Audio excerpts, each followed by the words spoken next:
আজকে দুইটা ইস্যু নিয়ে কথা বলবো। তার মধ্যে একটা ইন্টারেস্টিং বিষয় হচ্ছে কুমিরের কান্না নিয়ে।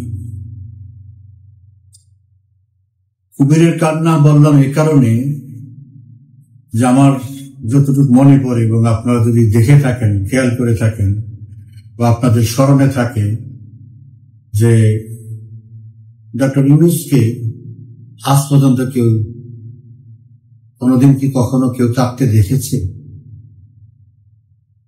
আমি তো ভাবছিলাম এই লোকের এক হৃদয়হীন মানুষ, যার কোনো মায়া মমতা বলতে কিছু নাই, যে মানুষ দেশকে ভালোবাসে না, দেশের মানুষকে ভালোবাসে না, তার মধ্যে তো দয়া মায়া বলতে কিছু থাকতে পারে না। কিন্তু অবাক করার মতো আজকে দেখলাম বিনিয়োগ সম্মেলনে উনি একটি নাটক করেছেন, উনি বাকরুদ্ধ হয়ে গেছেন, আবেগপ্রবণ হয়ে গেছেন।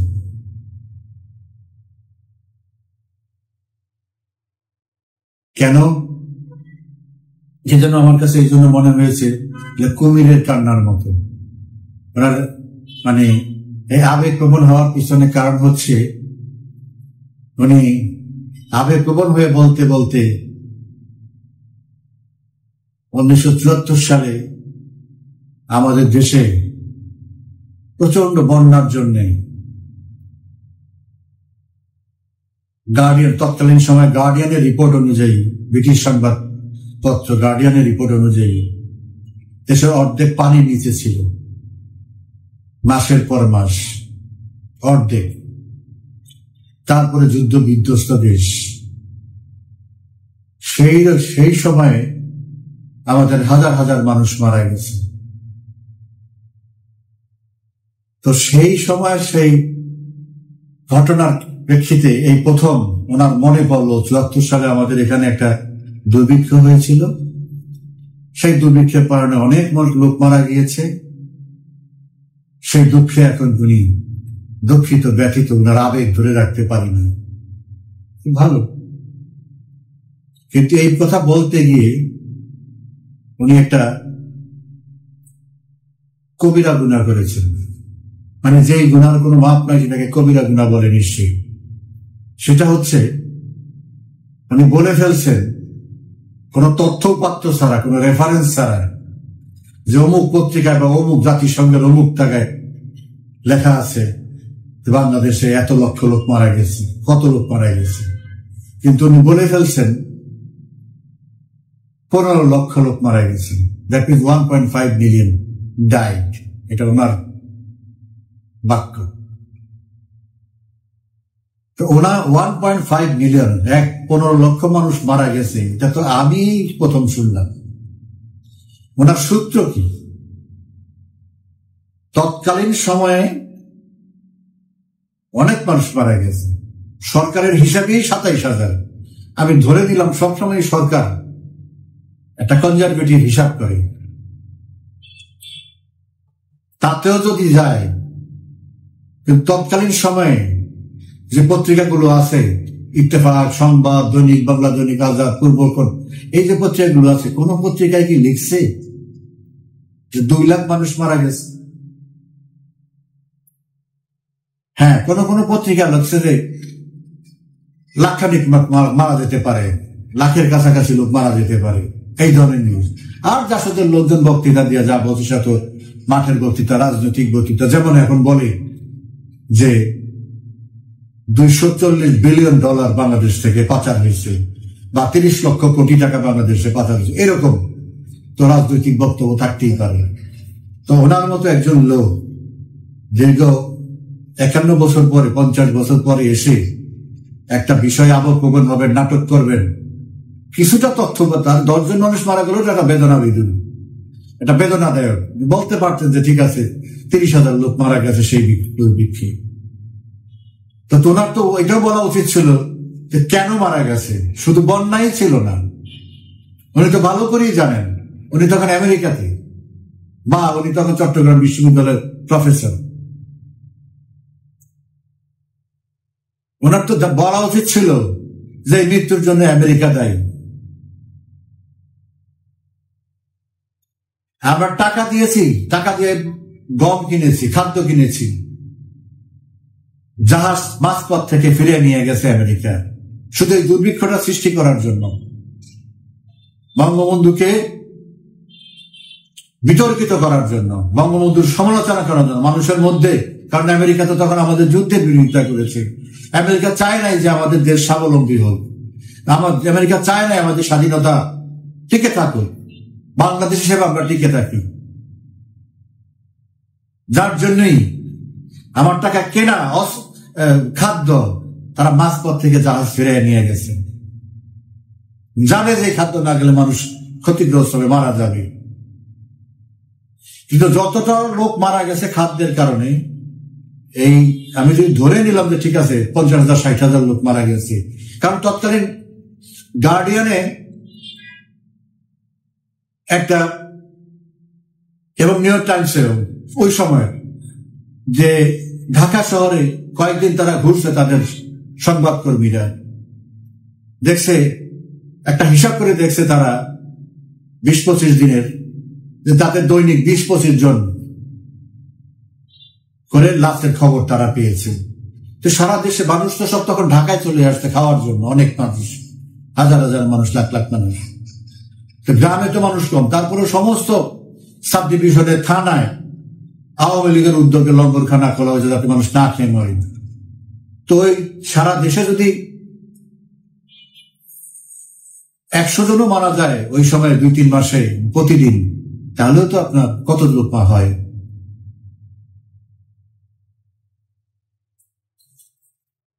তো ওই পত্রিকাগুলো তখন বলছে যে যত লোক না মানুষ না খেয়ে মারা গেছে তার চেয়ে বেশি মারা গেছে এই পরিবেশ পরিস্থিতি কাটিয়ে ওঠার পরে রোগে, অসুস্থতার কারণে, নানান রোগ, ডায়রিয়া, ওইটা সেটা, নানান কারণে রোগে মারা গেছে।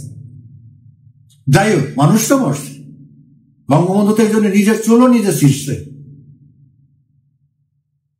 সারা পৃথিবী থেকে খাদ্য না, তারপরে মারা তো যেইভাবে মানুষ মারা যাওয়ার কথা ছিল সেভাবে। এরকম ঘটনা তো 98 সালেও ঘটেছিল, বাট সেই সময় অবস্থাটা এরকম ছিল না। 98 সালে তো বলছিল যে বাংলাদেশে, এই বিশ্ব সংস্থাগুলি বলছিল বাংলাদেশে 2 কোটি লোক মারা যাবে, যে বন্যা হয়েছে পানির নিচে 2 মাস ছিল। কিন্তু খাদ্যের অভাবে একজন মানুষও শেখ হাসিনা মরতে দেয়নি। মানে আল্লাহ সে রহমত করছে শেখ হাসিনার প্রতি, তার ব্যবস্থাপনা, তার নজরদারি, তার পরিকল্পনা এবং বাস্তবায়ন এমন ছিল যে খাদ্যের অভাবে একজন মানুষও মারা যায় না, হয়তো সাপে কেটে মরছে বিভিন্ন ভাবে। তো ইউনূস সাহেব এতদিন পরে এসে এই প্রথম, এর মধ্যে যে কত বন্যা গেল, কত মানুষ মরল, কত দুর্ভোগ গেল মানুষের, কত বন্যা, ঘূর্ণিঝড়, অমুক সেমুক প্রতি বছরই তো আছে। উনি কোনোদিন একটা দুঃখ প্রকাশ করে নাই, কোনোদিন একটা বিবৃতিও দেয় নাই যে অসহায় মানুষের জন্য আমার কষ্ট হচ্ছে। আমি তো এই দেশ থেকে হাজার হাজার কোটি টাকা ইনকামও করেছি বা পাচারও করেছি। উনি তো হিলারি ক্লিন্টনের টাকা দেয়, অমুক যে টাকা দেয়, নানান পৃথিবী, ইসরায়েলের টাকা দেয়। তো উনি তো আমার দেশের কোনো গরিব দুঃখী মানুষকে কোনোদিন কোন এই বন্যা বাদলের কোনো কিছুর জন্য একটা টাকাও কোনোদিন দেয় নাই। এই জন্যই বললাম কুমিরের চোখে জল, কুমিরের কান্না। মানুষ মিথ্যাচার করতে পারে, 1-এর 2 বানাইতে পারে, 2-কে 3 বানাতে পারে, রাত দিন পার্থক্য করে ফেলানো। দেখেন, উনি আরেকটা কথা বললেন, আর 2টা কথা বললেন। একটা হচ্ছে যে ওই সময় একটা ফসল আমাদের হতো, একটা ফসলের উপরে আমাদের এই গরিব মানুষগুলো নির্ভর করত। কিন্তু শেখ হাসিনা 96 সালে 21 বছর পরে ক্ষমতায় এসে, বা 21 বছর পরেই ক্ষমতা এসে প্রথম 5 বছরেই উনি বাংলাদেশকে খাদ্যে স্বয়ংসম্পূর্ণ করে ফেলছেন। আমাদের আর খাদ্যে ঘাটতি ছিল না। এবং 2009 সালে আবার সরকারের দায়িত্ব নেওয়ার পরে সেই ধারাবাহিকতা বজায় রেখেছে। কোনো সারের অসুবিধা হয় নাই, ডিজেলের অসুবিধা হয়নি, বিদ্যুতের অসুবিধা হয়নি। কৃষক তার ধানের সঠিক মূল্য পেয়েছে, সঠিক সময় তার বীজ, সার, ডিজেল যা যা দরকার ছিল সরকার সেই ব্যবস্থা করেছে। কিন্তু তার আগের সরকার, বিএনপি জামাতের সরকার, সারের জন্য মানুষকে হত্যা করেছে, 17 জন মানুষকে হত্যা করেছে সার চাওয়ার জন্য, পিছিয়ে নিয়ে গেছে। তো উনি যে বললো যে আজকে এক ফসলের না 3 ফসল হয়, এখন অনেক ফসল হয় 12 মাস, শীতের ফসলও গ্রীষ্মে হয়, গ্রীষ্মের ফসলও শীতে হয়, সারা বছর টমেটো হয়, সারা বছর শসা হয়, সারা বছর ধনিয়া পাতা হয়, অনেক তরিতরকারি আছে, সারা বছরই হয়। তো কৃষি একটা বিপ্লব আমাদের দেশে শেখ হাসিনা করেছেন, সেটার জন্য তাকে ধন্যবাদ দিয়ে প্রশ্নই আসে না। যে টোনে উনি বলেছেন মনে হইতেছে উনি এগুলি করেছেন। গত 50 বছর বা এই 54 বছরে তো ওনার খবরও ছিল না, ছিল ওনার দান্দায় উনি ছিলেন। আরেকটা বলেছে যে এই 50 বছর সেই অবস্থা থেকে মানুষের জমি ছিল না, ঘর ছিল না, বাড়ি ছিল না, সবকিছু। আর সেই অবস্থা থেকে আজকের বাংলাদেশ, আজকে বড় বড় ইন্ডাস্ট্রি হয়েছে, বড় বড় গিয়েছে। আমরা তোমাদেরকে ডাকতেছি বড় বড় ইন্ডাস্ট্রি করার জন্য। এটা কে করেছে? অকৃতজ্ঞ মুনাফেক যে যা হয় আর কি, যে করেছে তার নাম শেখ হাসিনা। সেই কথাটা তো বলতে পারবে না যে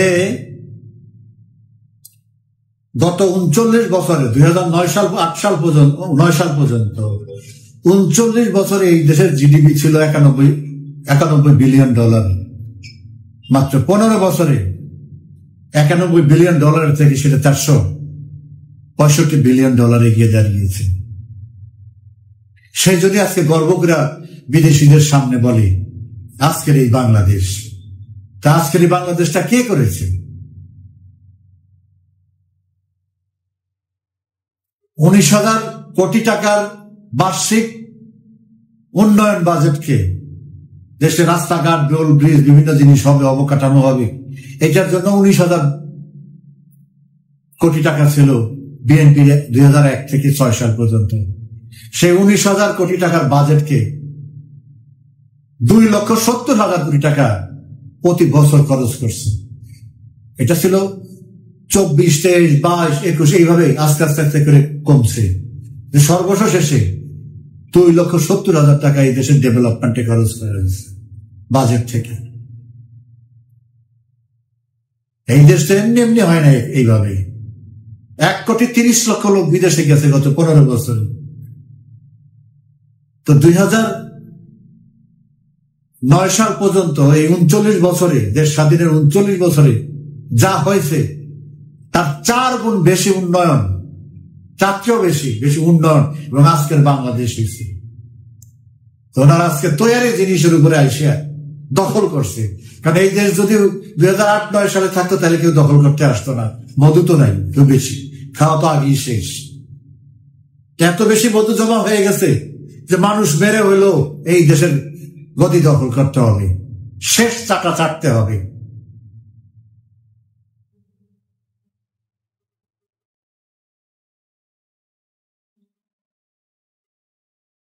শেখ হাসিনার করে দেওয়া বাংলাদেশের উপর দাঁড়িয়ে আজকে বড় বড় কথা বলে অকৃতজ্ঞ নির্লজ্জ মানুষগুলো। এরকম মিথ্যা কথা বলে দেখেই তো সকালে এক কথা, বিকালে এক কথা, তিলকে তাল, শূন্যকে, ওনার তো যেমন শূন্য পলিসি নিয়ে চলে, উনি 3-0 তো 3-0 তো উনি সেইভাবেই দেশটাকে 3-0 করবে। উনি যে তাল বেতাল করে মোদির সাথে যে বাহানা করে, যে তামাশা করে, আমাদেরকে ছোট করে, দেশটার মাথার মতো করে উনি যে মোদি সাহেবের সাথে যে বৈঠক করলেন, তারপরে এসে আজকে ওনার এই আচরণের জন্য, ওনার দল বলের আচরণের জন্য আজকে কি ঘটনা ঘটেছে। বাংলাদেশের সমস্ত মালামাল ভারতের উপর দিয়ে ট্রান্সশিপমেন্ট ভারত বাতিল করে দিয়েছে। ওইদিকে আমেরিকা ধরেছে, এখন আবার ওনাদের এই সমস্ত এই বিচারিতার জন্যে, এই বালখিল্যতার জন্যে, এই অসৎ উদ্দেশ্যের জন্যে, মিথ্যাচারের জন্যে আজকে ভারতও শেষ পর্যন্ত তার স্থল সীমা ব্লক করে দিয়েছে, যে আমাদের দেশ থেকে মায়ানমারে, ভুটানে, নেপালে এবং তাদের এয়ারপোর্ট যে আমাদের গার্মেন্ট শিল্পের জন্য ব্যবহৃত হতো, বন্দর, কলকাতা বন্দর ব্যবহৃত, কোনো কিছু আর ব্যবহার করতে পারবে না, অল ক্যান্সেল। আমি তো কয়েকটা আমার ভিডিওতে আমি বলতেছি, এত লাফালাফি করা ভালো না। প্রত্যেকটা জিনিসের একটা সীমা আছে, ধৈর্য সহ্যের সীমা আছে। এরা যেইভাবে প্রোপাগান্ডা করতেছে, এবং ইন্ডিয়ান মোদী সাহেব যা না বলছে সেই সব জিনিস নিয়ে পর্যন্ত ওরা তো কথা বলবে না, ওরা তো কাজে দেখায় দিবে, তাই এখন শুরু করছে। এখন এটা নিয়ে যদি আবার বাড়াবাড়ি করে কোনো কিছু বেশি খুশি করতে যায়, এখন করছে স্থল, আস্তে আকাশটা বন্ধ করে দিবে, শেষ 24 ঘন্টার মধ্যে পুরো দেশ কলাপস করবে। আমি তো আগে থেকে বলে আসছি, আমাদের প্রাণভ্রমরা কি, আমাদের দুর্বল জায়গা কি, এরা সবাই জানে। এত লাফালাফি করা ভালো না, পানিতে থেকে কুমিরের সাথে যুদ্ধ করা ভালো না। ইন্ডিয়ার সাথে আমাদের স্বার্থ উদ্ধার করার একটাই রাস্তা, তার সাথে বন্ধুত্ব করা, ভাতৃপ্রতিম সম্পর্কের মাধ্যমেই তাদের কাছ থেকে আমাদের স্বার্থ উদ্ধার করতে হবে, এর বিকল্প কিছু নেই। চোখে চোখ, পায়ে পাড়া দিয়ে ঝগড়া করা, সিনায় দেখানো, এই সমস্ত ফালতু জিনিস মানুষকে আছে কিছু তৈরি, জঙ্গি মঙ্গি, এদেরকে দিলে এরা খুব খুশি হয়। বাস্তবতা তো এটা তো বলে আসতেছে কয়েকদিন পর্যন্ত, আজকে একটা প্রাইমারি অ্যাকশনে গেল। এবং আমি নিশ্চিত এরা কি বলতেছে না বলছে তাতে যাবে, ইম্যাটেরিয়াল। নরেন্দ্র মোদী যে বিষয়গুলোর উপরে এমফাসাইজ দিয়েছে, গুরুত্ব দিয়েছে, সেগুলি যদি অচেরেই যদি সেগুলির মধ্যে কোনো তৎপরতা না হয়, সেগুলি বাস্তবায়নের পথে না যায়, বড় ধরনের সমস্যা আসতেছে। আমেরিকা থেকে 2 জন কর্মকর্তা আসতেছে, ওনারা ওনার কাছে চা খাওয়ার জন্য আসতেছে না, ওনারা মিশন নিয়ে আসতেছে। ইন্ডিয়া যা করবে, যা বলবে, ওরা তাই বলবে। এটা ভুলে গেলে চলবে না, ট্রাম্প বাংলাদেশের রাজনৈতিক বিষয়, মানে বাইরের থেকে রাজনৈতিক বিষয় দেখভালের জন্য নরেন্দ্র মোদীকে দায়িত্ব দিয়েছে। এটা ওপেন সিক্রেট না, ওপেন এয়ারে বলছে সে। এইটা যেন কেউ না ভুলে যায়, এটাকে যেন কেউ ওই হালকা ভাবে না নেয়। অলরেডি হালকা ভাবে নিয়ে অনেকে টিজ করছে, এইটা না সেটা বিভিন্ন ব্যাখ্যা দিতে চাইছে। তো ব্যাখ্যা যার মতো দিতেই পারে, তার সুবিধার জন্য, স্কিল সেট করার জন্য। ফলটা আসবে বাস্তবে। এখানে যাই করুক আমেরিকানরা, অন্তত ট্রাম্পের সময় এখন পর্যন্ত যে অবস্থায় আছে, ইন্ডিয়ার স্বার্থের বাইরে, ইন্ডিয়ার অপোজিশনে গিয়ে কিছুই তারা করবেন। কিছু কিছু জিনিস আছে ভারত সরাসরি বলবে না, আমেরিকানদের দিয়ে বলাবে, এবং সেই মেসেজ দেওয়ার জন্য নিয়ে আসতেছে। সেটার জন্য তৈরি থাকতে হবে। আজকে থেকে ট্যারিফ শুরু হয়েছে। এই যে যত মাল এই পর্যন্ত জাহাজে গেছে, কোনো মাল ঢুকতে পারবে না। যেটা তো গেছে সেটা গেছে, এই ঘোষণার আগে যেটা শিপমেন্ট হয়ে গেছে সেটা এফেক্ট করবে না। বাট এখন যা বানানো হয়েছে, বিশেষ করে গার্মেন্ট, চামড়া, অন্যান্য শিল্প, আর কোনো মাল যাবে না। এটার যখন এফেক্ট গার্মেন্টসে শুরু হবে, কি যে পরিস্থিতির মধ্যে পড়বে, পালায়ও যেতে পারবে না, সময় খুব কম। যাই হোক, আমরা আজকে নতুন নাটক দেখলাম। বিদেশিকে সামনে রেখে তার দেশপ্রেম দেখাইল ভুয়া একটা সম্মেলন করে। এর কোনো গুরুত্ব নেই, এর কোনো আউটকাম নেই। খালি পয়সাগুলি নষ্ট করে এইরকম একটা সিচুয়েশন করতে লোকজন লোকজন ধরে এনে বসায় থেকে ছবি তোলা, আর কিছুই না। আজকে অনেক কত কোটি টাকা খরচ করছে এসে এই সময়। যাই হোক, সবচেয়ে ইম্পর্টেন্ট ব্যাপার হলো উনি কান্না করলে যা করলো ওনার কথায় তো আর কেউ কিছু বিশ্বাস করে না। সমস্যা হলো ওনাদের কারণে। এই যে ইন্ডিয়া আজকে যে অ্যাকশনটা নিল, যা পদক্ষেপটা নিল, এটা আমাদের এটাও গার্মেন্টসে এফেক্ট করবে। কারণ অনেক আমাদের এখান থেকে স্পেস পায় না, ওই ইন্ডিয়ার থেকে সেই এয়ার স্পেস নিতে হয়, নিয়ে সেখান থেকে ট্রান্সশিপমেন্ট করতে আমাদের গার্মেন্টস বা অন্যান্য জরুরি এক্সপোর্ট গুলো, সেটা বন্ধ হয়ে গেল। নেপাল, ভুটান, মায়ানমার, সেখানে এখান থেকে ট্রাকে করে মালামাল যেত, সেটা বন্ধ হয়ে গেল।